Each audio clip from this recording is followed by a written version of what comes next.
Un joyau du patrimoine français, le château de Villers-Cotterêts va faire rayonner la francophonie dans le monde entier.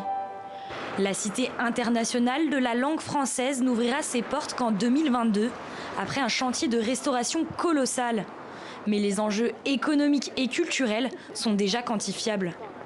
300 millions de personnes parlent le français à travers 88 États dans le monde.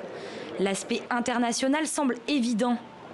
Mais cette cité a surtout une vocation pédagogique, aussi bien pour les particuliers que pour les chercheurs.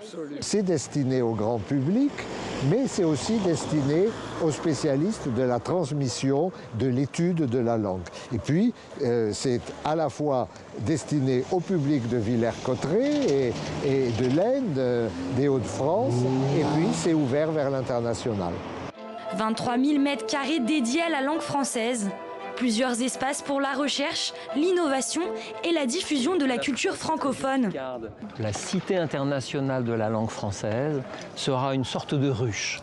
Une ruche dans laquelle l'innovation, le parcours de visite autour d'une exposition permanente, d'exposition temporaire, évoqueront la vitalité de la langue française. En d'autres termes, une sorte de laboratoire dédié à la création, l'innovation et la connaissance de la langue française.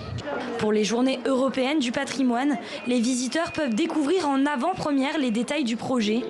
Une ébauche d'une cité de haute importance pour tous les francophones.